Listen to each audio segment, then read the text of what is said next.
É uma alegria compartilhar com vocês hoje esse evento que celebra a obra Legado do Moacir. A gente, nos últimos anos, só fez atividades presenciais, só atividades online. E faz uns 5 anos, mais ou menos, que a gente não tem feito atividades presenciais, mas presencial é outra coisa, né? Presencial tem calor humano, tem contato, é outra coisa. Eu gostaria muito de agradecer à FIRS, a Federação Israelita Brasileira, por gentilmente ceder esse espaço.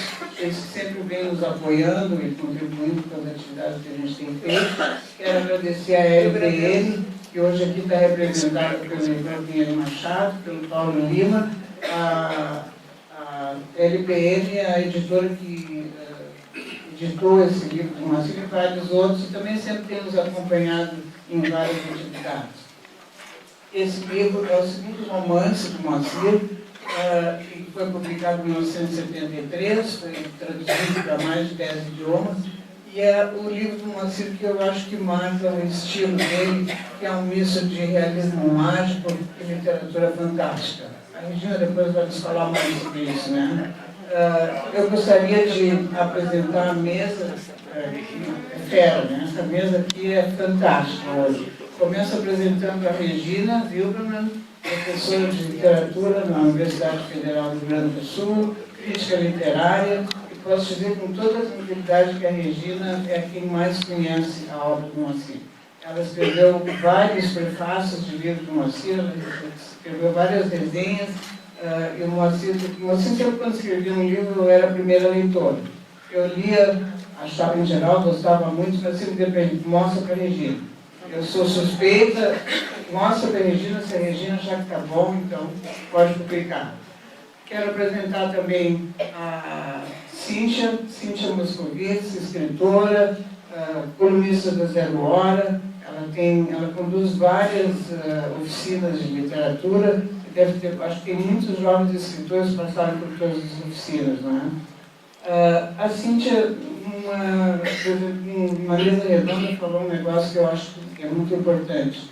Ela disse que o Moacir abriu as portas para escritores judeus mais jovens poderem escrever sobre temática judaica. E eu acho que essa é uma das coisas assim, que a Cíntia falou que me marcaram. Abrãozinho, para mim é Abrãozinho. É o apelido carinhoso. Psicanalista Abrãozinho. Psicanalista, também colunista da Zero Hora, primo do Moacir, e ele tem um carinho muito especial pelo Moacir e pela obra do Moacir também.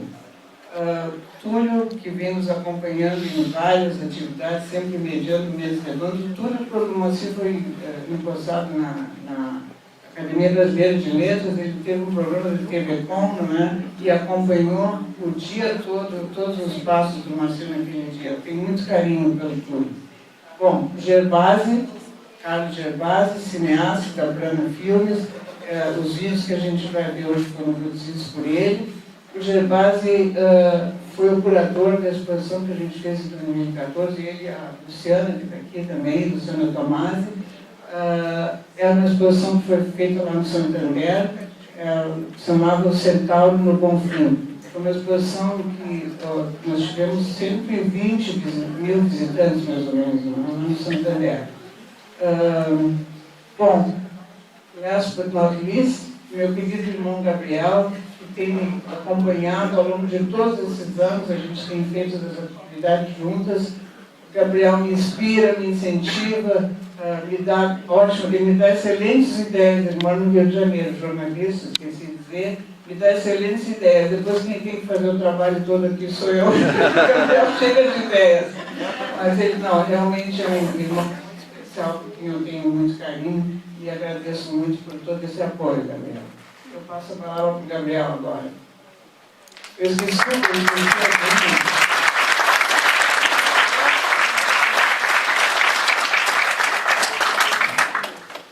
Boa noite, pessoal. Obrigado por terem vindo. Desculpe os transtornos. O público superou completamente as nossas expectativas, o que é muito bom.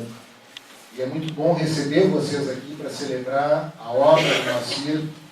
E a gente pode ver hoje, por esse auditório, que o Exército já não é de um homem só, não é de uma mulher só. Nós temos uma pequena brigada guerreira, fiel e pronta para o combate. Então, a gente está muito feliz de ver vocês todos aqui. Um amigo meu do Rio, que é muito mais jovem, fã de rock, me perguntou o porquê desse evento. Ele veio me dizer assim, eu não estou entendendo. Vocês estão convocando uma mesa redonda para debater uma música do Engenheiros do Havaí? Sim, existe uma música feita pelos engenheiros com esse mesmo nome. E antes que eu pudesse responder, ele disse assim, olha só, nem é a melhor música deles. Essa música é da década de 90, então não é possível que ela esteja fazendo 50 anos, está tudo errado. O fato é que eu sou fã de rock também, sou fã de engenheiros, mas o fato é que hoje nós não estamos celebrando apenas uma efeméride.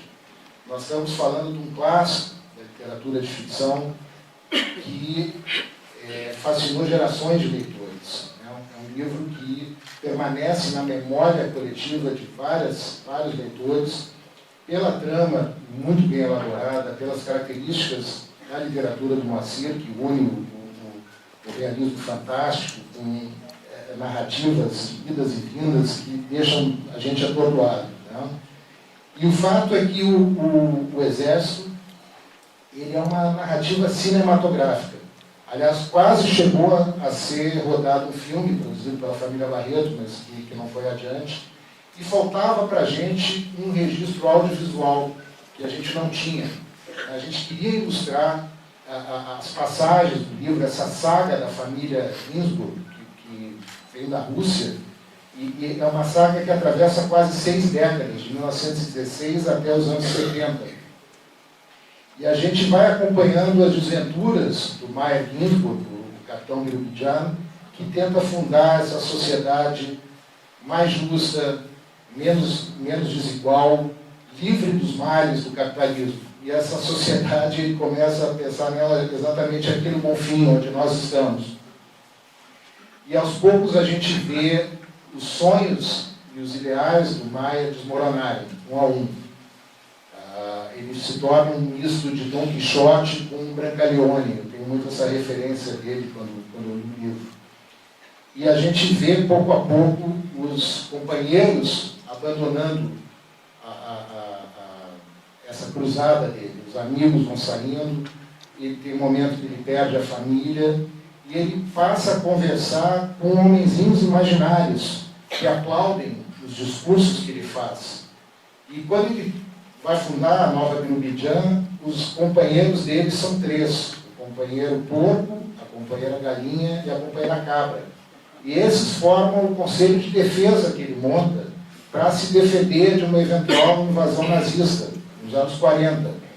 Então, a gente não tem como não se solidarizar, não sentir empatia por essa figura que teima, né, em perseguir os ideais dele contra tudo e contra todos.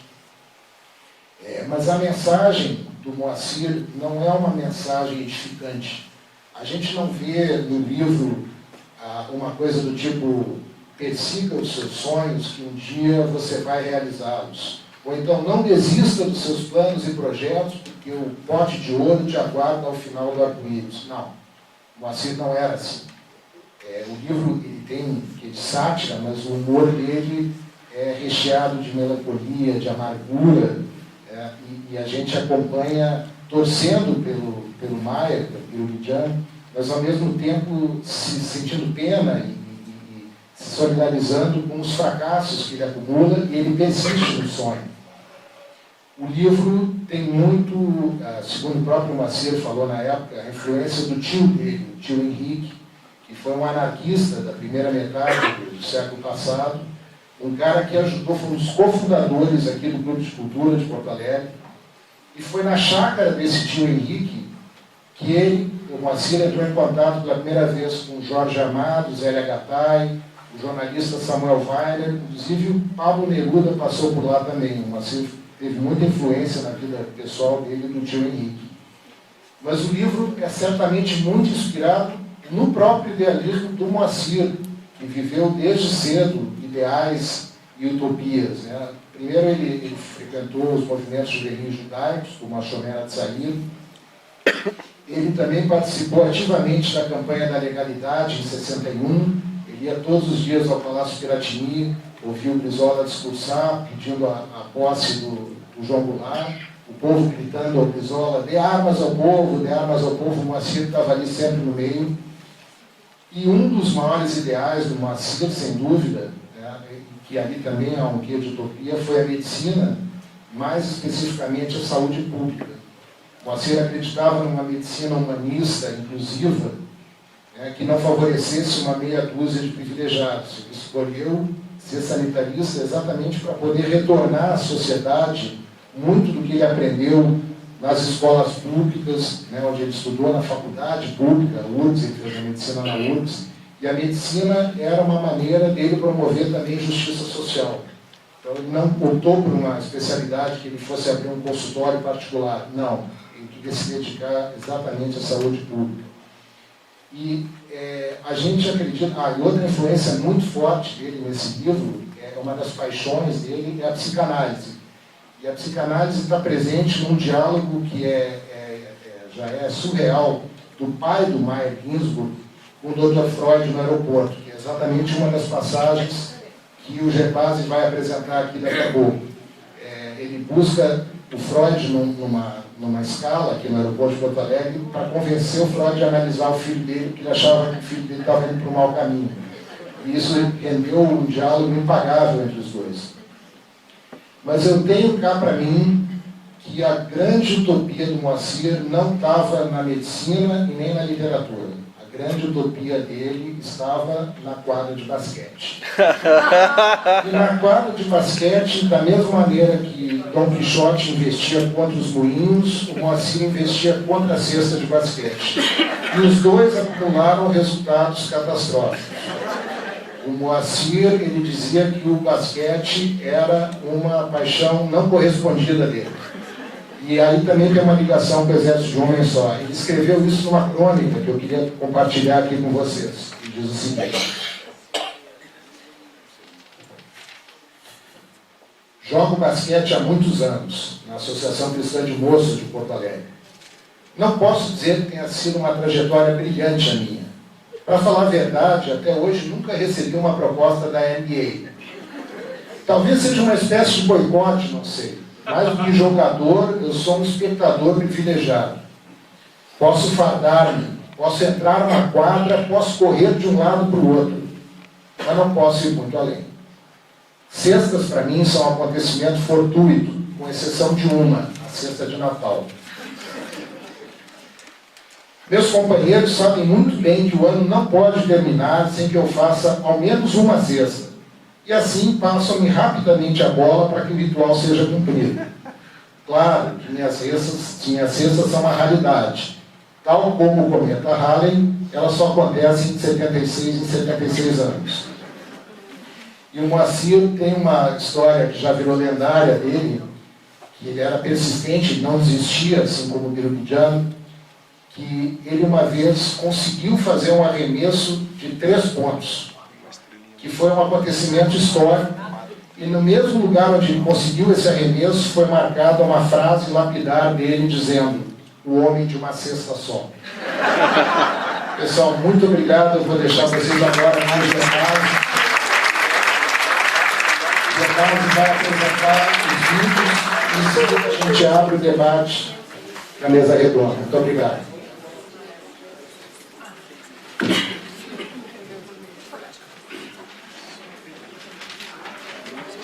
Boa noite. Vou ser muito breve para a gente assistir logo o vídeo. Só vou explicar algumas coisas para vocês, porque não é um filme, não é uma curta-metragem, é uma homenagem. A Judite me ligou, acho que em março, dizendo que esse ano ela queria fazer uma coisa diferente, não fazer simplesmente uma leitura da obra ou um debate, no final vai ter debate, claro.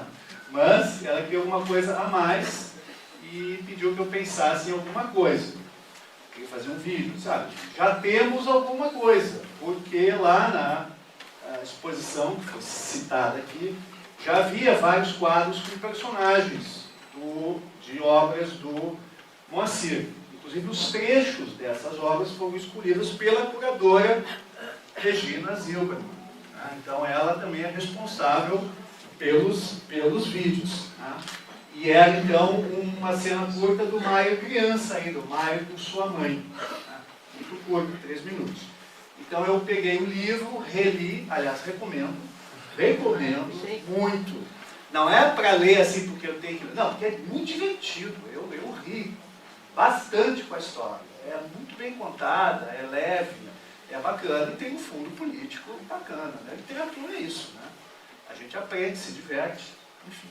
Me diverti muito e selecionei mais 2 trechos. Um trecho praticamente é obrigatório, o Gabriel falou dele, a Judite falou dele, que era o encontro do pai do Mário com o Freud, no aeroporto de Salgado Filho. Bem fácil, o aeroporto de Salgado Filho, década de 40, mole. Tá? E depois Nova de Abidjan, que é no Beco do Salso ali, né? Fácil também de lá, década de 50, sei lá, aquela cena. Né? Então eu tenho a sorte, nós temos a sorte, de ter atores e atrizes maravilhosos aqui. Muitas vezes a gente não tem muitos recursos, mas nós temos uma tradição de atuação no teatro e no cinema fantástico. Então, a Mirna Spritzer, que não está aqui hoje, não pôde vir, está no primeiro vídeo. No segundo vídeo, nós temos o Roberto Oliveira, que está morando no Paraná, por isso ele não está aqui. E a presença sensacional, para mim foi uma honra ter o Luiz Paulo Vasconcelos fazendo o Dr. Freud. Vocês vão ver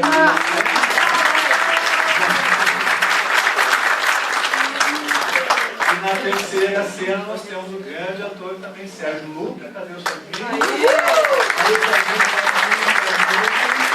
a grande atriz Luciana Paz, que está aqui. Tá?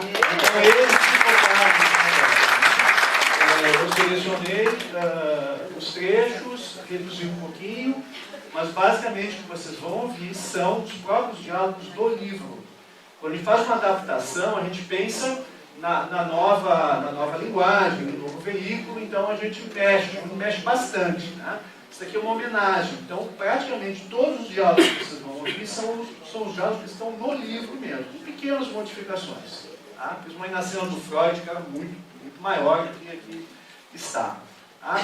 Para fazer esse vídeo, eu contei com o trabalho do Alexandre Desmussot, que é um colaborador meu, um grande editor, está se revelando um grande fotógrafo também. Foi todo feito com fundo verde, que nem os filmes da Marvel, superprodução, sabe? Fundo verde. Todos os cenários que vocês vão ver são absolutamente de mentira, tá? Mas acho que ficou bem bonito. Tá bom? Não vou falar mais para não estragar. Agradeço o convite da Judite e do Gabriel. Eu tenho uma admiração profunda pelo Moacir. Eu não vou dizer que eu conheci muito, não era amigo íntimo dele, né? Mas nos momentos em que a gente esteve juntos, participando de feiras, a gente foi uma vez, fez uma viagem para Passo Fundo, voltamos de avião, aqueles aviões pequenininhos, o tempo fechou, o avião começou a balançar, a gente pensou que ia morrer, nesse momento a gente se aproxima, né? As 2 pés, né? E aí, mas enfim, sempre foi um cara extremamente solícito. Um dos primeiros filmes no qual eu trabalhei, chama-se No Amor, dirigido pelo Nelson Nadod, é baseado num conto do Moacir. Nós éramos muito jovens, estávamos muito nervosos, porque nós estávamos recém começando, ninguém nos conhecia, e nós queríamos fazer um conto do Moacir, que já era naquela época, começo dos anos 80, um autor consagrado. E ele foi super gentil, não só cedeu os direitos do conto, como foi nos visitar no set ali na Rua da Ladeira. Então essa lembrança da generosidade dele eu tenho até hoje. Espero que vocês gostem e depois a gente fala mais.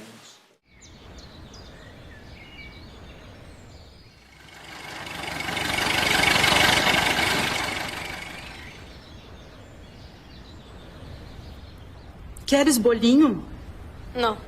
Queres arroz? Não. Queres sopa? Não. Um doce, então? Não. Diz, meu filho, o que tu queres comer? O que tu quiseres, a tua mãe traz. Nem que seja preciso viajar até São Paulo, mamãe traz. Porco. O quê? Quero costeleta de porco. Todo mundo diz que é muito bom. Todo mundo diz? Todo mundo diz. Porco. Porco. Oh.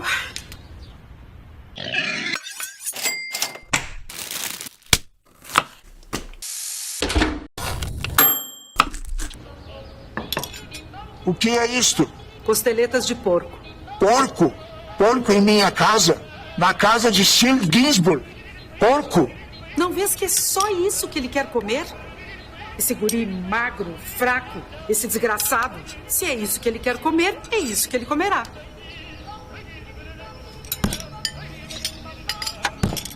Come. Não quero. Esse barulho todo é de apetite. Come. Não quero. Pode ser que amanhã eu queira comer. Come. Mas eu não quero, não vê? Come. Come. Come! E daqui pra diante vai ser sempre assim. Arroz frio, batata cozida, pão, bolacha mofada. Come.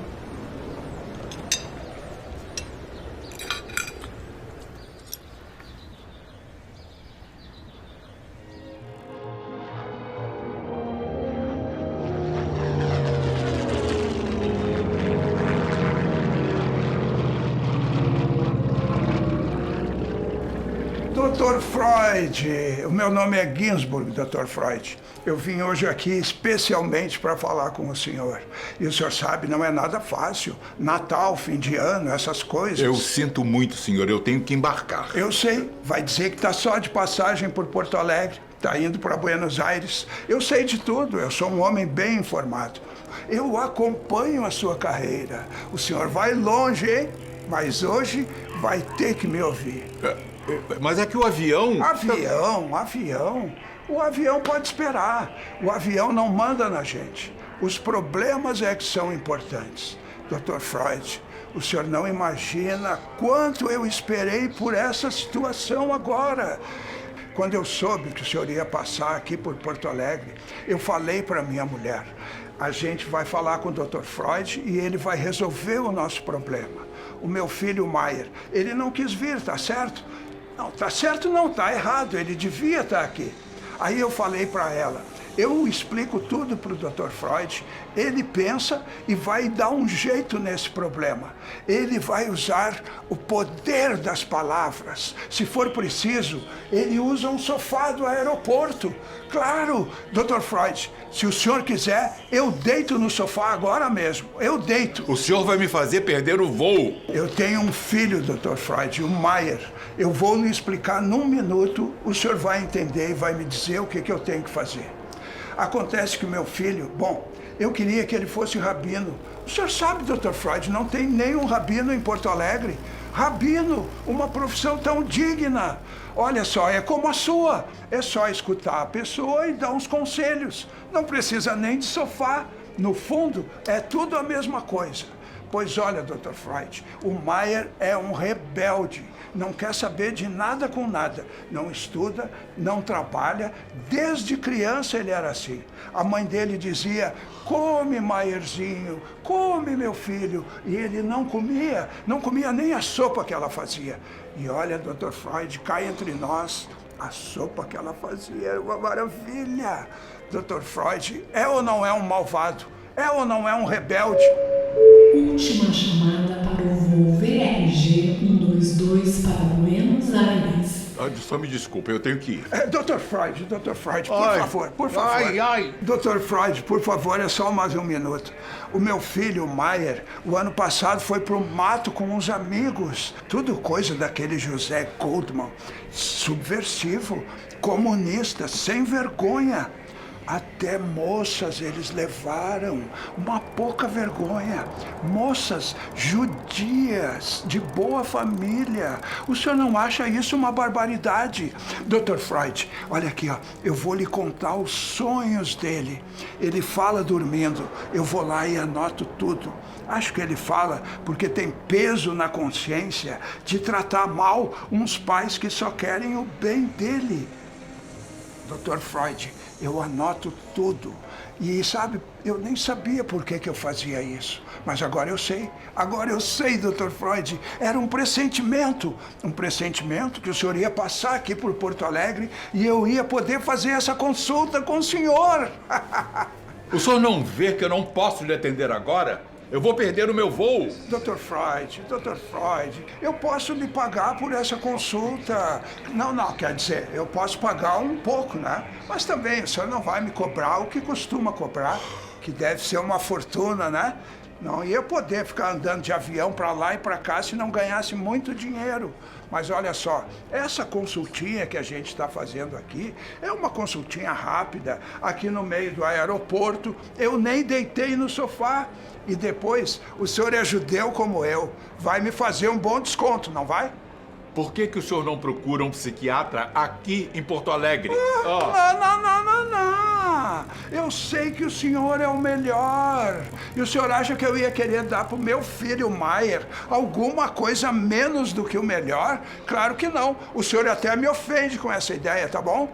Eu sou pobre, mas eu tenho cá o meu orgulho. Por favor, Dr. Freud. Eu pretendo voltar a Porto Alegre. Quem sabe da próxima vez? Nada disso, Dr. Freud. O senhor quer me enganar? Está pensando que eu sou um tapado? O senhor não vai mais voltar aqui. E depois tem outra coisa. Chamando o Dr. Sigmund Freud para embarque imediato no portão 3. Até logo. Dr. Freud, uma última coisa. Olha a importância do que eu vou lhe falar. Quando eu discutia a Torá com meu filho Maier, ele sempre me respondia de maus modos. Ele torcia os textos sagrados. O senhor acha que isso é coisa que um filho faça para um pai? É terrível. O senhor me compreende? Compreendo. Então, agora que o senhor já sabe do problema, eu quero a sua orientação. Olha só, eu tenho um vizinho. Ele é alfaiate. Um homem inteligente, mas muito cínico. Ele leu um livro do senhor e disse que já sabe o problema que o meu filho tem. É complexo, ele disse.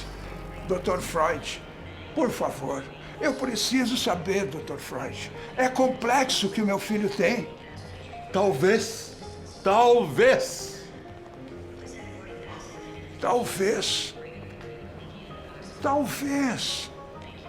Bom, mas então pode ser que não seja complexo. Eu sabia que aquele alfaiate não sabia de coisa nenhuma. Dr. Freud, grande sábio, grande médico, resolveu o problema do meu filho num minuto. E nem me cobrou! Não me cobrou nada!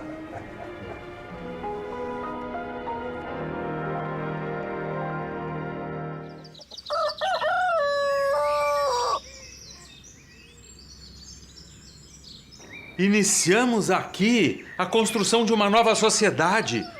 Teremos uma vida saudável, livre de toda opressão. Sim, livre de toda opressão. E cheia de bichos. Companheira cabra e sei lá mais quê. A companheira galinha, o companheiro porco. Companheira galinha, companheiro porco. A que ponto chegaste, Maier? Eu concordo com todas as restrições que possas fazer à companheira galinha. Eu mesmo já a critiquei muitas vezes. Quanto ao companheiro porco, é leal, corajoso. E se não trabalha mais, é devido à sua própria natureza. A companheira cabra, dá um leite formidável. Tu achas que eu ia jogar as crianças aqui nesse jardim zoológico? E ainda por cima, essa propriedade nem é tua. É de Mark Friedman. Ele vai saber disso. A terra é de quem nela trabalha. Ai.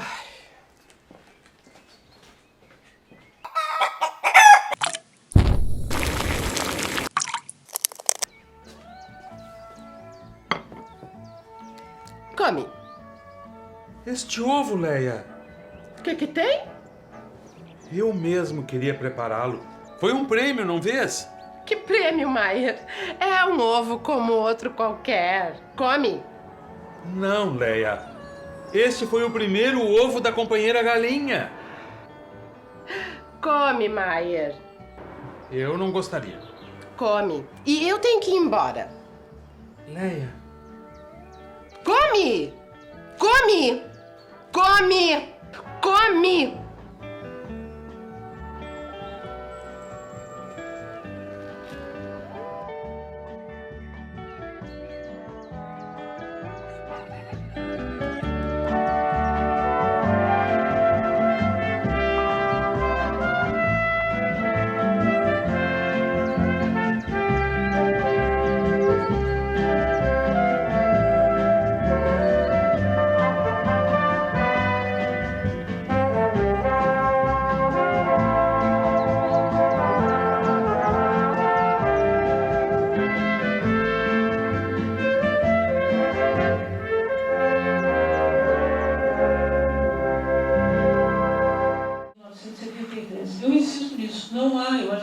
literatura brasileira, uma personagem similar. Há algumas aparentadas, mas como o Gisborne não encontramos. De certo modo, Birobidzhan deriva de uma personagem criada por Moacir Scliar no livro A Guerra no Bonfim, na edição de 1972. O palestino, curiosamente um palestino, Abu Sihab. Pelo menos é como o rapaz se define após ter sido rejeitado pelos membros do movimento terrorista Al-Fatah. Conforme as palavras do narrador, Shihab decide, eu cito, né, decide agir por conta própria, enquanto que o jovem declara para si mesmo: serei do exército de um homem só.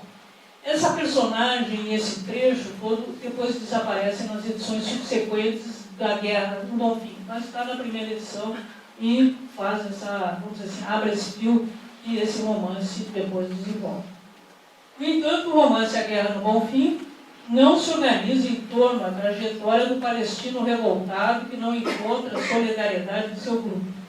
O exército de um homem só, retomando no título a aspiração de Shihab, traz para o primeiro plano a questão proposta pelo romance anterior, corporificada agora em Meyer Gisborne, conhecido pela alcunha de capitão Birobidzhan.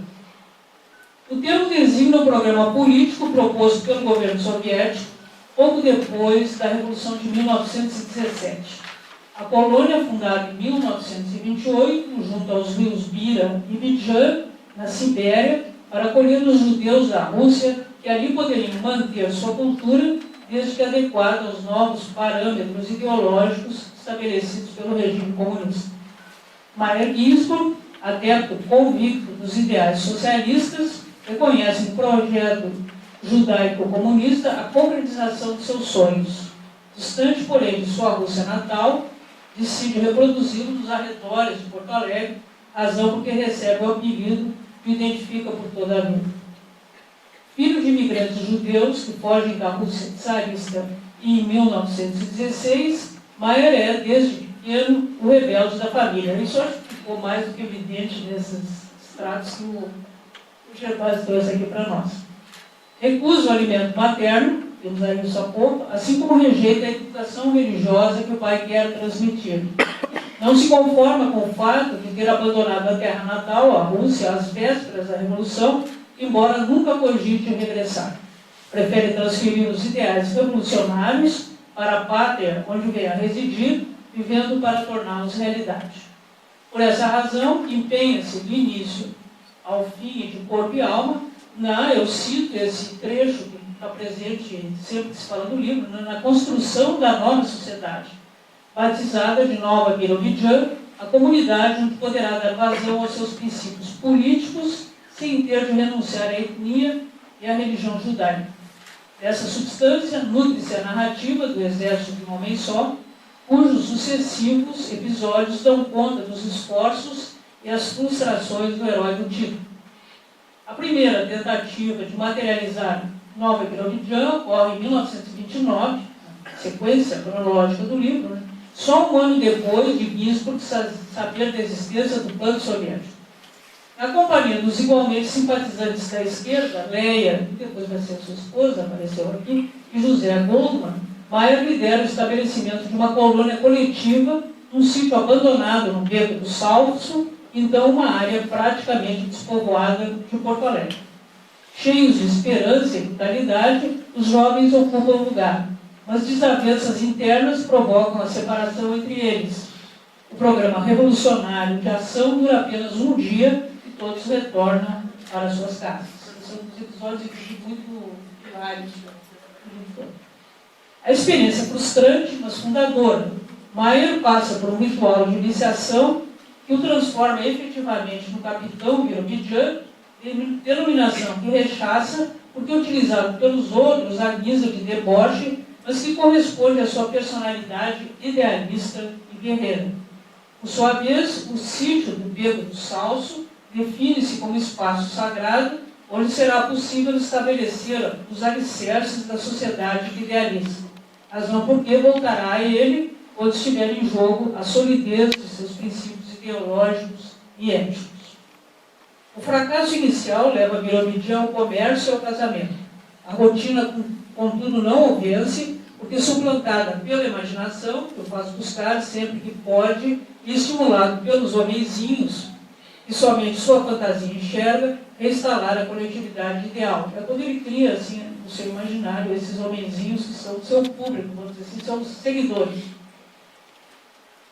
Aos poucos, porém, isola-se. Leia, a namorada e simpatizante socialista da juventude, converte-se numa esposa mandona e pragmática, preocupada com o sustento do lar. Também foi possível identificar nesse episódio. José Goldman apega-se ao stalinismo conservador, impermeável aos projetos de transformação que movem as atitudes do amigo no passado. Ginsburg só tem como companheiros animais a quem atribui intenções semelhantes às suas.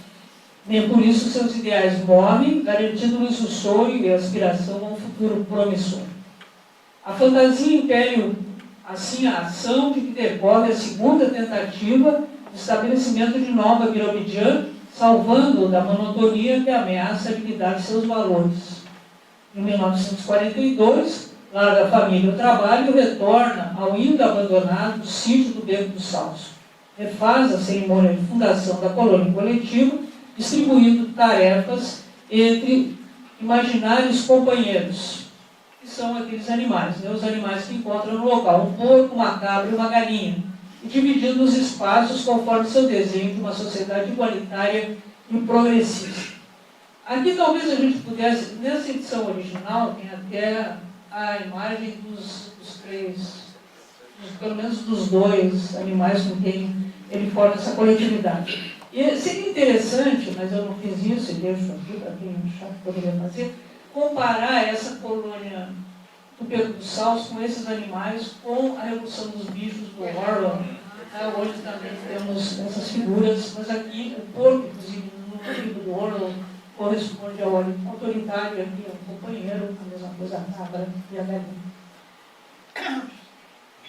Birobidjan leva à frente seu projeto por algum tempo, apesar da precariedade dos meios de subsistência. É, porém, importunado por marginais residentes nas proximidades, e esses dão uma surra nele. Ginsburg ainda resiste por algum tempo, mas a solidão derrota e ele regressa à casa e à família. Então, é o segundo episódio, vamos dizer assim, o segundo núcleo narrativo também movido por esse fracasso. Mais uma vez, contudo, o capitão se rebela, agora, porém, em direção contrária aos preceitos da juventude. Acolhe com energia a ideia de enriquecer para dar um conforto à família, escolhendo o ramo da construção civil, pois a cidade está em expansão e novos prédios fazem necessários. É quando tem esse boom imobiliário no Bonfim. Chega a comprar o ainda abandonado sítio do Beco do Salso para transformá-lo num clube, onde seus empregados divertem-se nos finais de semana, metamorfoseando o lugar da mudança social até então sagrado e local de diversões. Ginsburg profaniza. Eis porque a terceira tentativa de estabelecimento de Nova Birobidjan só poderia ocorrer naquele cenário. O capitão externamente não é mais o mesmo, mas a recorrência ao Beco do Salso mostra que por dentro ele não mudou. É que o enriquecido Ginsburg não perdura muito nessa condição. Sua empresa malogra e a família o abandona definitivamente. É obrigado a morar numa pensão barata, situada no clube antes frequentado pelos seus empregados, lugar agora decadente. O ex-empresário resigna-se mais uma vez e vai aceitando as arbitrariedades da proprietária que comanda com autoridade e avareza seus poucos e velhos pensionistas. É a terceira vez que isso acontece com ele, sempre é uma mulher que representa a autoridade humana e tal, uma espécie assim, super mãe judaica. Tudo suporta estoicamente a situação até o ponto em que renasce o capitão e continuava residindo no coração do idoso e doente Meyer Ginsburg. Inconformado, ele revolta-se e, com o apoio dos demais moradores, toma conta do local. Instala-se a anarquia e os demais rebeldes desistem da luta, indo embora. Mas não o capitão. Vendo os demais retirarem-se, proclama mais uma vez o começo da construção de uma nova sociedade. A motivação que o fez viver leva-o à morte, sem que renuncie ao ideal que sempre o acompanhou. Companheiros, iniciamos agora a construção. Essas são as suas últimas palavras. A coerência, pois, o traço mais marcante da personagem, a ponto de converter-se em obsessão. Para os que o conhecem, Maier é louco, qualidade confirmada, de certa maneira, pelo narrador, que se refere aos homenzinhos com quem o protagonista dialoga e de quem espera uma reação favorável. Fixado na construção da nova Birobidjan, a nova sociedade com que sonha, age como maníaco, enfrentando com galhardia qualquer obstáculo colocado entre o desejo e a sua realização. Talvez se possa concluir que as virtudes do capitão Birobidjan não o recomendam. No entanto, é ele o herói do livro e uma das principais personagens criadas pela literatura brasileira. Como isso pode acontecer se nem o narrador parece dar crédito à figura ficcional que protagoniza o exército de um homem só? Eu acho que aí que realmente é o ponto mais importante do livro. É porque o narrador adotou a atitude de descrédito que o capitão Birobidjan nos convence de sua autenticidade e bons sentimentos. Ao invés de justificar o comportamento do herói, aquilo que o Gabriel disse na abertura, né, coisa boa, que bonzinho, o narrador deixa que ele mesmo conquiste a simpatia do leitor. Esse, o leitor, não deixará de julgar irresistível uma personalidade que abraça com tanto ímpeto e sinceridade ideais e projetos de melhorar a sociedade. Seu entusiasmo decorre do idealismo ingênuo, não da ambição pessoal ou do desejo de destruição. Ginsburg soube dirigir os sonhos da infância para a idade adulta, não abrindo mão dos ideais, nem se deixando levar pela amargura ou pelo desalento, mesmo quando tentado por essas disposições. Ele se nutre da matéria que subjaz a construção do Quixote, a vontade de tornar a sociedade melhor. Essa, contudo, não admite seres desse tipo, marginalizando-os ou excluindo-os. Eles, da sua parte, não desistem, insistindo enquanto dispõem de forças. Portanto, corporificam o que cada um de nós gostaria de ser ou fazer, mas que por várias razões legítimas, da maior parte das vezes, não é ou não faz. E parece ser cada vez mais difícil transformar em realidade o sonho de aperfeiçoar a sociedade, demonstram a circunstância de Birobidjan comandar o exército de um homem só. No presente, os exércitos com mais de um homem parecem contar com fanáticos movidos pela violência ou pelo afã de sucesso a qualquer preço. O capitão está do outro lado, da paz e da solidariedade, mesmo quando solitário, velho e doente. A literatura ainda carece de comandantes como ele, e ainda mais no mundo em que vivemos atualmente. Obrigada.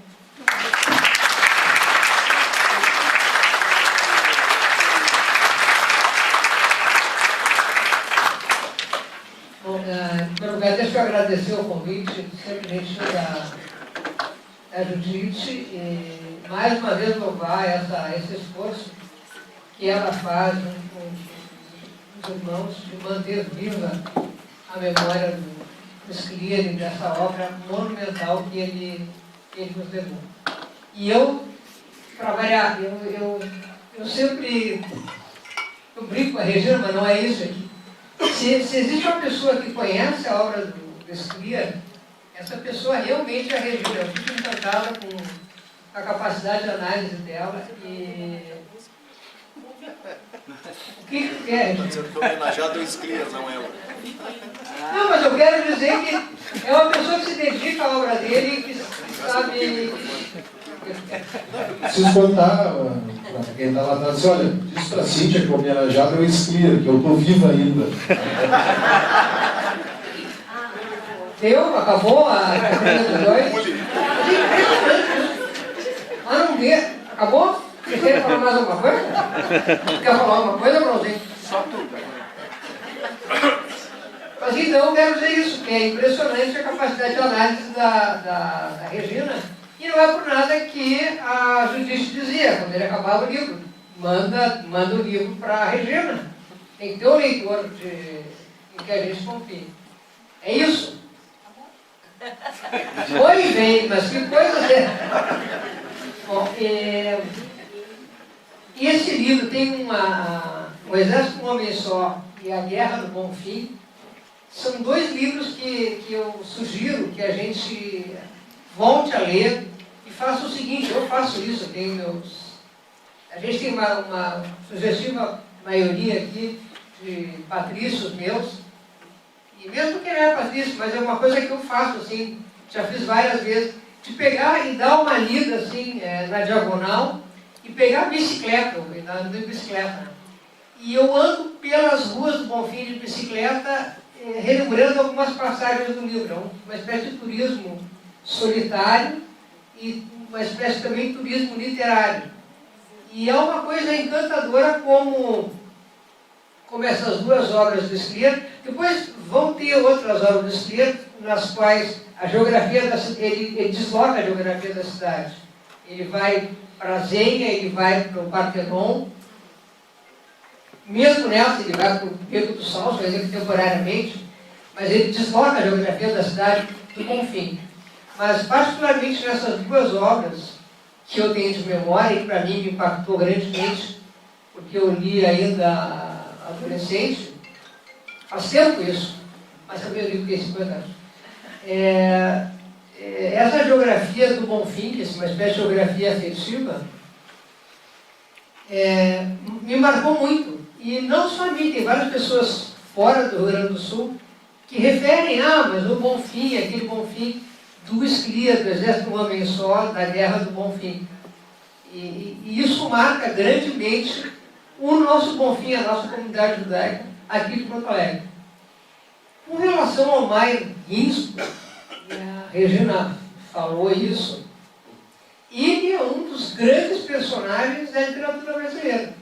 Eu me recordo que foi na década de 90 que a Zero Hora existiu o Caderno de Cultura, a Zero Hora, saudoso Caderno de Cultura, ele era editado pelo Eduardo Veros, o Túlio vai se lembrar, e eles fizeram o seguinte, o Eduardo propôs isso para vários autores, que cada um de nós escolhesse um personagem da literatura gaúcha e escrevesse um conto, um ensaio, sobre esse personagem da literatura do Rio Grande do Sul.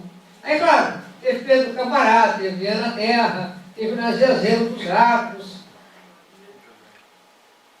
E eu me recordo que eu escolhi o Capitão Birubijan. Por todas essas referências, e eu sabia que eu estava, naquele momento, encarnando várias pessoas da minha geração, geração de 58, né, Gervásio? Vocês acham que eu fiquei muito novinho? 59. 59. 59, era um ano mais moço que eu. Mas a gente estudou junto, meu Deus. Sinto muito, vou dedar. Dedada é bom, né?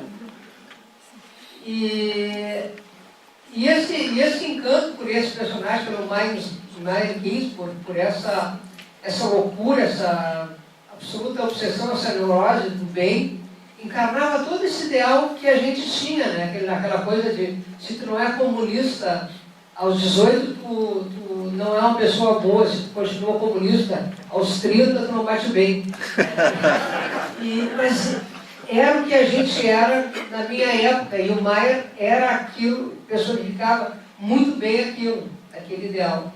E é um grande personagem, e não tem como não se comover lendo ainda hoje a Guerra do Bonfim, o Exército do Homem Só, para mim é uma gíria maravilhosa, e tem, claro, o Centauro no Jardim, que é outra coisa, e tem os deuses de Raquel, né? Mas tem outras coisas. A gente começa a puxar assim, não, mas tem outras coisas assim que são maravilhosas. Tem as cenas da vida minúscula também. A lá é impressionante, tem coisa impressionante. Mas é isso, esse personagem do Scriabin, ele para de pé, assim, ele pode sair muito bem do livro e protagonizar outras histórias, porque ele que cria o livro, não é o livro que cria ele. Ele é suficientemente problemático e redondo e cheio de estofo para sobreviver. É uma coisa milagrosa, como só a literatura, como só a escrita podia resolver. É possível.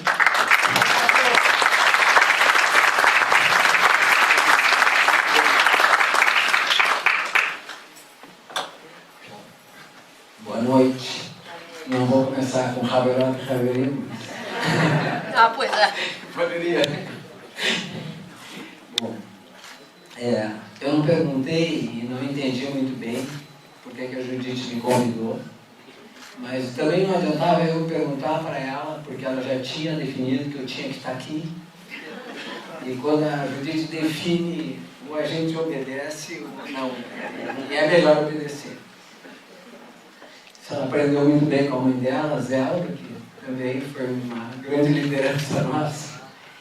E, então, eu tinha a impressão que quando eu fosse falar, não estou falando agora, o livro já teria sido bastante trabalhado pela Regina e pela Cintia, mas eu fiquei pensando se o título hoje da Zero Hora, né, o Don Quixote do Fim, e que foi falado aqui, o Don Quixote, seria o que eu pensaria e o que eu penso sobre o capitão Merovingiano, sobre Amélia Ginsburg, e se, na verdade, a gente não poderia buscar as raízes desse personagem sonhador muito antes. Se me perguntassem hoje o que eu penso, né, sobre o povo judeu, e esse livro é um livro judaico, né, como se a alma judaica estivesse presente todo o tempo no livro, e, assim, se eu precisasse definir o que é o povo judeu, eu diria que é um povo essencialmente sonhador.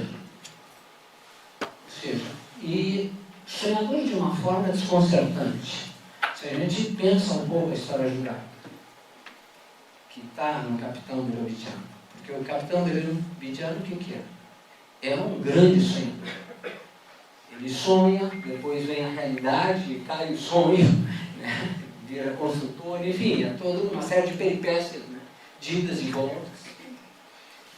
E, então, só para dizer rapidamente, né? Quer dizer, quando o povo judeu começa com uma ideia de um homem de que o Todo-Poderoso era invisível. E isso é uma ideia chocante, é uma ideia de 4.000 anos atrás. E se, ao longo da história, a gente vai ver muitos sonhadores. Hoje eu estava relendo, por exemplo, em função do nosso encontro aqui, Isaías, capítulo 2. O que diz o Isaías? Que as armas vão se transformar em ferramentas agrícolas. É um sonho. Mas esse era o sonho do Isaías há 2.500, 2.600 anos atrás. E se nós seguir ao longo da história do povo judeu, se teve coisa que nunca faltou, foram sonhadores. Grandes sonhadores. Há uma forma de definir um pouco a questão que eu achei interessante, porque também tem a questão da mãe judia e tal, que é a questão que os judeus, uma característica, né, como se fossem o fermento na farinha. Não deixam a farinha descansar. Ou seja, essa é a função do fermento. Então tem essa ideia, né, digamos assim, desse fermento de trazer ideias, porque o Freud mesmo se chocava, né, porque ele disse assim, mas o que os judeus contribuíram? O Freud colocava essa questão. E ele disse assim, eles trouxeram a invisibilidade, ou seja, uma marca, né, do povo judeu. Só que esse monoteísmo do povo judeu sempre foi acompanhado de uma outra palavra, que é o monoteísmo ético, que é o monoteísmo dos 10 mandamentos, onde mandamentos como não matarás, não roubarás, era uma coisa desconcertante para aquela época. Então, eu penso que se me perguntasse assim, mas onde estão as raízes do capitão Merovingiano, eu diria que essas são as raízes da própria história do povo judeu. Eu queria trazer duas coisas para vocês num livro que eu acho que o Gervásio uma vez já comentou, e outros comentaram, que é um livro pouco lido, e que é um livro que eu releio seguido. Aliás, eu fiz o que a Cíntia disse, eu reli agora O Homem de um Exército Só. E eu fiquei emocionado, surpreso, porque ler um livro, depois de tanto tempo que eu não abria esse livro, eu vi que, à medida que eu fui lendo, quando cheguei a partir da história do Freud ali, eu não pude mais parar de ler, em questão de um dia e meio eu tinha terminado de ler a novela. Mas, nesse livro, que é um livro que tem uma coisa autobiográfica, né, que ele diz o texto, a vida, né, que é um livro pouco citado, lá pela metade do livro, o Escria, nós todos conhecemos por mico. Eu acho que essa palavra mico a gente não tinha falado aqui ainda, não sei, talvez sim, talvez não, mas agora também achei que tinha que trazer aqui, porque os familiares e os amigos sempre chamavam ele de mico, e ele gostava. Como ele gostava também de ser definido como o escritorzinho do Bonfim, essa expressão aparece nesse livro. E ele diz assim que tem um testamento que eu já tinha lido do Scholemaner, que o Escria faz referência, que o Scholemaner disse que, depois de morto, que ele gostaria que de tempos em tempos os leitores se reunissem para ler passagens da obra dele que gostassem. Então o Escria disse, bom, talvez esse seja a ambição de um escritor. E aí eu pensei assim, bom, nesse momento nós estamos aqui, né, todos reunidos, com muitas saudades do Moacir Scliar. Eu tinha certeza que hoje ia lotar. Não imaginei gente de pé, eu até fico preocupado, né, porque eu estou aqui falando, vocês estão de pé, eu sentado, mas eu tinha certeza que hoje ia lotar isso aqui. Não só pela grande organização que a Judite imprimiu, junto com o Gabriel e tal, e tudo isso né, mas porque nós somos... Eu não sei, eu falo de mim, mas eu tenho a sensação que a gente estava com muitas saudades e está com muitas saudades. E não tem como enfrentar as saudades a não ser matando as saudades. Ou a gente mata as saudades ou as saudades nos matam, né? E a gente mata as saudades do mico se reunindo aqui, entre nós, conversando sobre o mico, conversando sobre os artigos só, falando da Regina, apesar que ela disse que não é personagem, da Cíntia, que um dia pede para o mico um prefácio na sexta, e na segunda já está pronto. Que foi a... Que foi. Eu queria dizer uma coisa agora que eu falei da Cíntia. Quando eu encontrei a Cíntia aqui na entrada, eu disse, Cíntia, como é que é o nome daquele teu conto que veio do frio e tal? Ela disse assim, o homem que veio do frio. É um conto. Mas eu queria tomar esse conto para relacionar com o Exército de uma Vez Só. Eu acho que um dos momentos brilhantes do livro, o Gervásio captou, que é essa conversa, que é, digamos, talvez a passagem do livro mais famosa mundialmente. Ou seja, que é a conversa do pai, do capitão John, do Ginsburg, com o Freud, que está muito bem colocado no segundo episódio. O Freud, ótimo, falando pouco, mas falando. E o pai é espetacular. Então, eu estou falando desse pai espetacular e estou falando do pai do teu conto espetacular. E aí, vejam só, a expressão Illichetote, ela existe, mas convenhamos que ela não é nada frente à expressão Illichemone, que é uma expressão mundial. Illichemone é uma expressão mundial. Illichetote não. A figura da mãe é uma figura dentro da família judaica tradicional, enfim, tem transformações na mãe judia, né? As novas mães judias não são que nem as antigas, mas judia come o tempo todo, pelo menos eu tenho a impressão. Mas vocês veem que essa figura do pai judeu, do livro, a figura do pai judeu, do teu conto, são pais com uma capacidade de percepção e com uma capacidade de informação muito grande. Então, essa é uma questão interessante também para a gente pensar sobre as famílias judaicas, como esse pai, que eu estaria idealizando, que eu estaria exagerando, mas é como eu defino Eu só ainda não escrevi, mas eu vou escrever, que se o Bonfim deu um sábio, é uma Cícero. E se os sábios, eles não existem só no passado. Então, se a gente pode pensar que se a gente conviveu com um sábio, foi uma Cícero.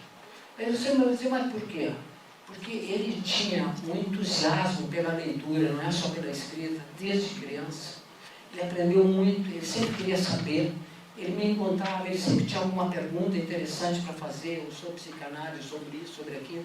Mas isso ele fazia com todo mundo, ele adorava escutar as histórias e depois transformar essas histórias em grandes livros, em grandes contos. Por isso que eu acho que não é exagero pensar o Moacir como um sábio. Eu sei que ele não gostaria, e ele ficaria meio chateado, meio encabulado, mas eu tenho pensado nessa questão de um conhecimento do ser humano impressionante, admirável.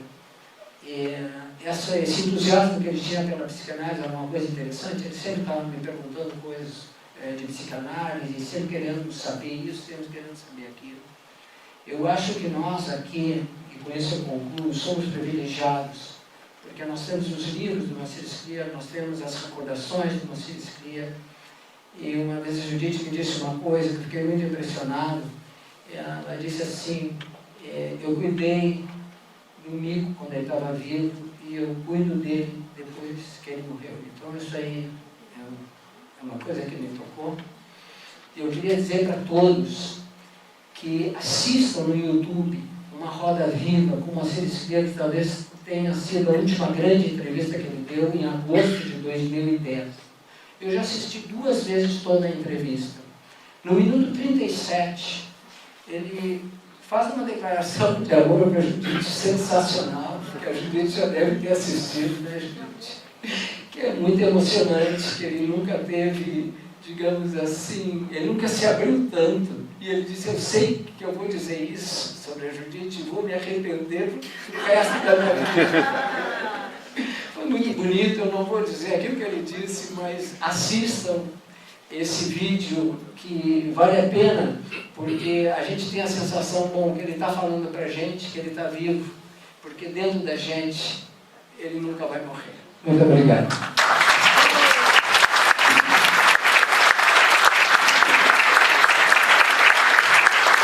Muito bem.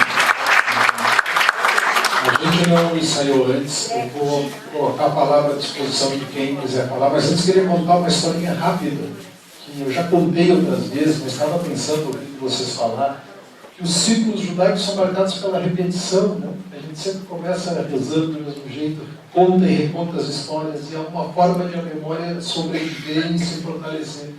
E foi uma história que eu ouvi no enterro do Moacir, que o Vermir contou, fala sobre a mãe judia e a importância da mãe judia. E o Vermir lembrou que quando ele e o Moacir, a dona Sara era a mãe deles, é isso? A dona Sara obrigava-os, além de todas as atividades do colégio, a escrever uma redação a mais por dia. Ele tinha que escrever os 2. Todos os dias uma redação, o ano inteiro, além de tudo que tinha que fazer para o colégio. E é isso que chegam as férias. Né? Então, os 2 se reúnem e dizem, não, vamos agora pleitear, né, o nosso intervalo de férias. E chegam para a mãe e dizem, mãe, estamos de férias. Então agora não vamos mais escrever redação. Aí a dona Sara olha e diz, vocês estão de férias. Tem mais tempo? 2 redações por dia. Assim nasce um escritor também, né? Pois é. Bom, enfim, a palavra está à disposição, a gente está aqui no momento de celebração, de saudade. Sintam-se à vontade para compartilhar memórias, histórias, perguntas que eventualmente vocês queiram fazer para os painelistas. Peço que levante e fale, não sei se o microfone consegue chegar. Eu preciso ir embora, mas eu quero saber por que tu não conta a declaração de amor. Eu vou sair sem saber. Eu não entendo porque você não disse para nós, vocês não querem escutar isso? Estou louca de vontade de saber qual é a declaração que ele fez para a Judite. Minuto 37, isso? Minuto 37. Não, eu já coloquei o minuto 37, para quem não quiser ver todo o vídeo. Todo o vídeo é sensacional. Mas essa declaração... Só o Moacir para fazer. Se vocês me permitem um pequeno parênteses, eu estava falando sobre o vídeo e eu falei sobre o elenco, os atores, as atrizes maravilhosas que estão aqui, mas eu esqueci uma pessoa que está presente também, a Ana Elisa Teles, que fez o figurino. Levanta aí, Ana.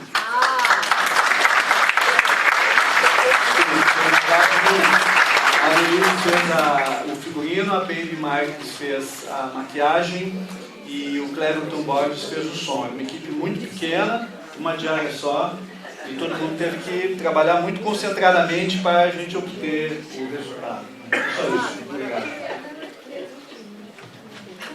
Legal. Alguém quer falar alguma coisa? Gabriel. Desculpa, eu não vi aqui também. Tchau, tchau.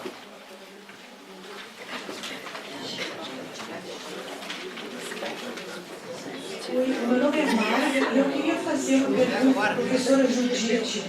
O Sliert é um livro maravilhoso, do mágico ao social. Ele conta neste livro a história da saúde pública pelo mundo.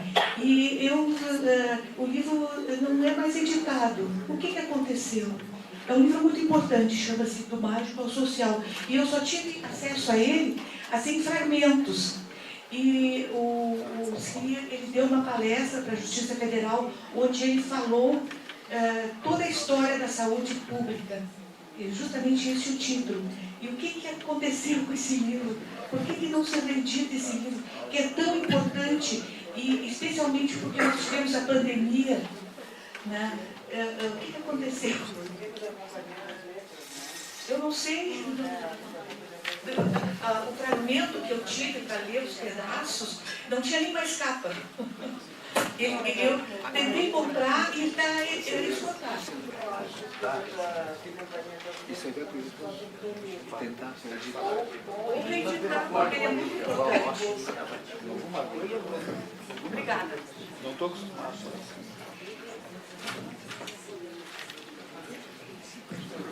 Só fazer um breve comentário. Várias obras do Moacir, infelizmente, estão esgotadas ou fora de catálogo. E eu queria falar também de uma iniciativa da Companhia das Letras, que foi outra grande editora que publicou boa parte dos livros dele, tanto quanto a NPM aqui presente. Mas a Companhia das Letras está fazendo o relançamento dos livros dele, a começar agora em setembro, né, a Majestade do Xingu. Teremos a reedição também do Centauro do Jardim, a Orelha de Van Gogh, Os Leopardos de Kafka, A Mulher que Escreveu a Bíblia. Muitos desses livros já não são encontrados nem em livrarias, nem nas plataformas online, e a companhia está fazendo não apenas a reimpressão, mas está com novos projetos gráficos, novos prefácios e pós-fácios, ou seja, todo um tratamento editorial novo. E também o Centauro, que deve ganhar uma história em quadrinho, uma história que a gente vai ser muito bacana, porque é também um outro livro muito cinematográfico, né? E que eles vão editar em quadrinhos, o que permite uma coisa que a gente está buscando muito, que é atingir novas gerações de leitores. Isso que eu e a gente tem se dedicado é fazer essa ponte entre passado e futuro. Eu vou ver se o do mágico ao social também vai entrar nessa categoria, tá? Só um pequeno parêntese também, uma coisa que a gente não mencionou e que tem gratificado muito a gente, eu e a Judite, nessa proposta de atingir novos leitores, novas gerações de leitores. Existem hoje vários booktubers, né, que são aqueles youtubers que fazem resenhas de livro, que comentam livros para atingir um público jovem. E vários desses booktubers recomendam livros do Moacir. Se vocês procurarem no canal do YouTube, nós encontramos resenhas do Centauro, da Mulher que Escreveu a Bíblia, do Exército de Homem Só, da Guerra do Bonfim, ou seja, vários dos clássicos dele são resenhados por esse pessoal e atingem um público que muitas vezes não escutou, nunca leu um livro do Moacir, nem conhece, né? Então, espero que esse também do mágico oficial entre nessa categoria de relacionamentos. Eu depois vou poder te responder isso. Legal. Então, antes de encerrar, pode um pouquinho de Arnerai, de fofoca, de redação, né?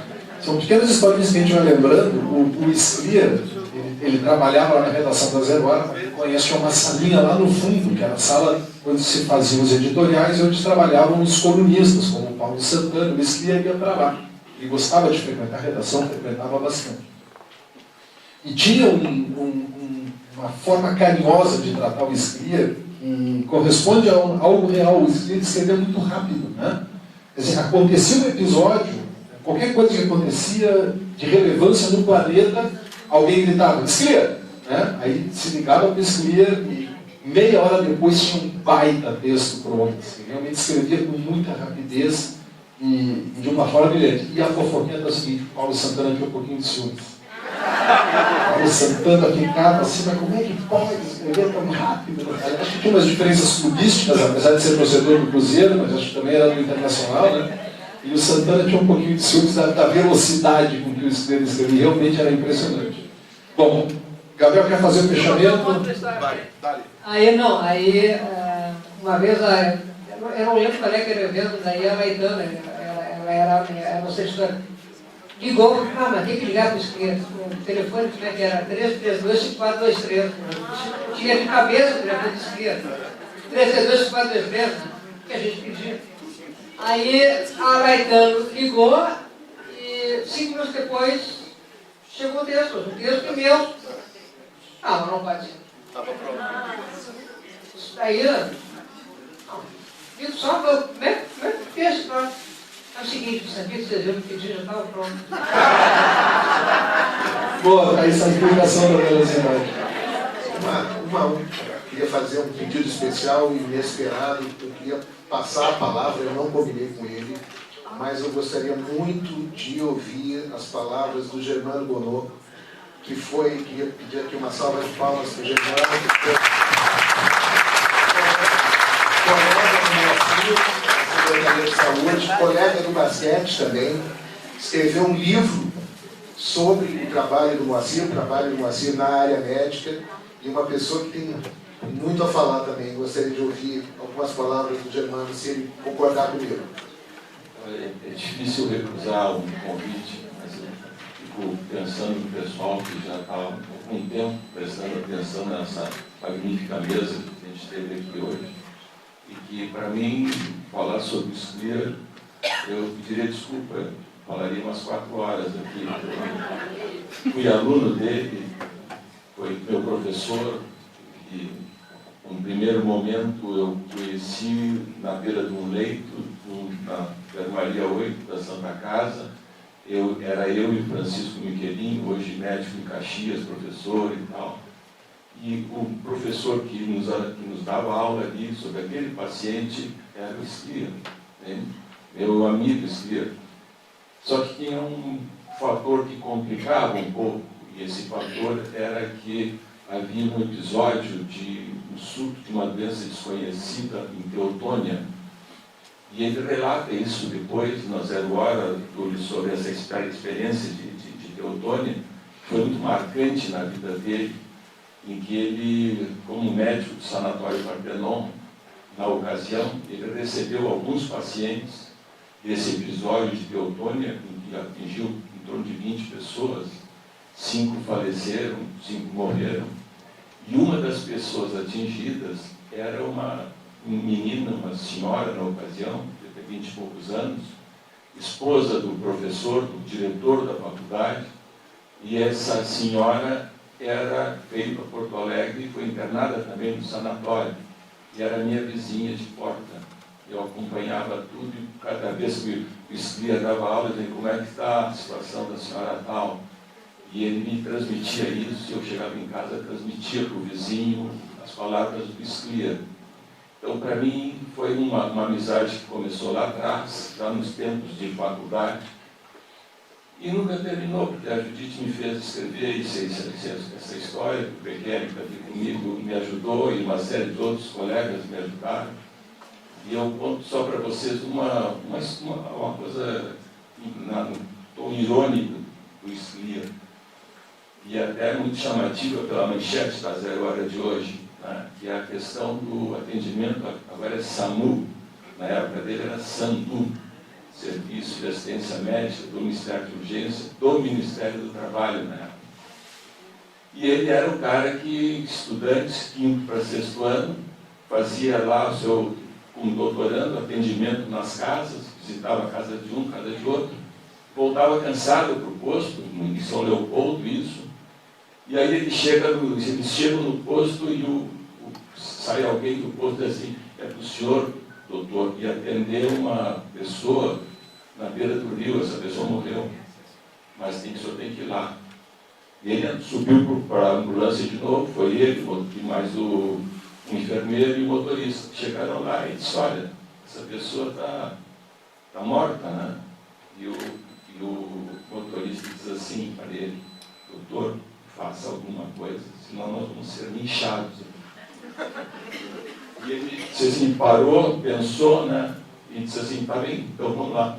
Vou fazer uma massagem cardíaca na pessoa, e na escrita assim, eu sabia que estava morta, né? E aí ele diz assim, o Ibid se virou para um mundaréu de gente, brigada presente, tudo. Ele se vira para um cabo da brigada militar e diz assim, por favor, faça respiração boca a boca, enquanto eu faço. Imagina a situação. Bom, o que o cabo fez? Virou que soldado no ouvido do doutor.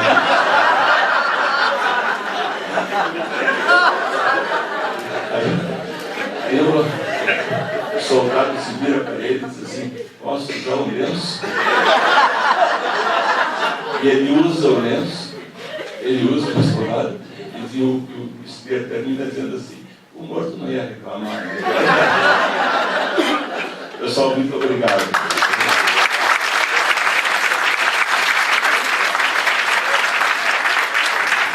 Então, em nome de todo mundo que está aqui, nosso muito obrigado. Esperamos encontrá-los antes dos 100 anos do livro, né? Quem sabe daqui a pouco teremos um novo evento. Foi um prazer reencontrar todo mundo. Muito obrigado. Peço uma salva de palmas aos nossos painelistas. Obrigado, tenhamos todos uma boa noite.